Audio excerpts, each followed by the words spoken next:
ازاي الواحد ينقذ نفسه من التفكير السلبي اللي مسبب له اذى نفسي؟ ازاي الواحد يقدر ينقذ نفسه من الاكتئاب والخوف والقلق والتوتر؟ والاجابة اللي انت هتاخدها دي من واحد عدى بنفس الظروف ووصل لاقصى درجات الاكتئاب، خلاص قرر ان هو ينهي حياته. بعد كده حصل شيفت، اتغيرت حياته 180 درجة.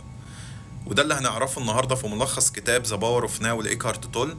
كل المشاكل النفسية سببها اما ان احنا بنفكر في المستقبل او بنفكر في الماضي، مش بنعيش الحاضر. احداث عدت علينا بحلوها وبمرها، قاعدين لسه بنفكر فيها وقاعدين قلقانين من المستقبل، وسايبين خالص الحاضر اللي احنا عايشينه والناس اللي حوالينا وبنحبهم وبيحبونا وكل الحاجات الحلوة اللي حوالينا في الوقت الحالي. النقطة التانية زي ما بنقول كده، تفصل دماغك. عقلك انت اللي متحكم فيه، عقلك جزء منك. قول له خلاص ريح انت كده على جنب، انا عايز اعيش الفترة اللي انا فيها دلوقتي، الحاجة اللي معايا دلوقتي، الناس اللي حواليا دلوقتي. النقطة اللي بعد كده، خلي سعادتك من جواك. ما تعتمدش ان السعادة تجيلك من البيئة اللي حواليك او حد حواليك. واخر حاجة اتكلم عنها هو التأمل، او بالمعنى اللي احنا بنتكلم عليه التفكر او التدبر. سبحان الله، انا افتكر في مرة يعني من زمان انا نفسي ان انا اقدر ان انا اعمل كده تاني. في صلاة الفجر كنت نازل اصلي صلاة الفجر، وانا نازل كنت حاسس بحاجة غريبة. كنت حاسس ايه الهدوء ده، ايه الجمال ده، ايه الصفاء اللي انا فيه ده. الجو كان يعني برضو حاسس بالجو نفسه، حاسس ان الجو فيه حاجة غريبة. سبحان الله، لما دخلت الجامع كان النور قاطع وكان هما مشغلين كشاف كده.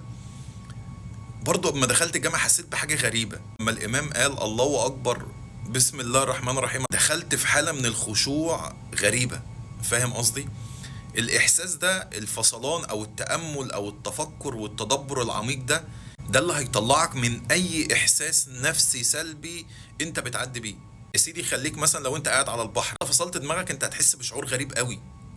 هو ده الشعور اللي أنت المفروض تحسه في كل حاجة حواليك وانت ماشي. بص في الشارع، بص في الناس، بص في الاشجار، يعني حس الحاجة اللي حواليك، تدبر في خلق الله.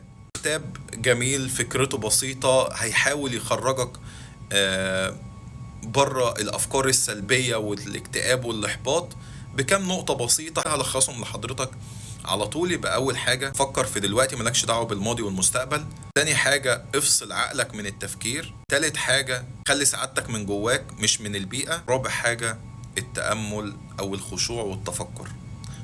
كتاب تقييمي ليه 8.5 من 10. اتمنى ان انت تقرأه. اشوفكم في فيديو جديد على خير. سلام عليكم.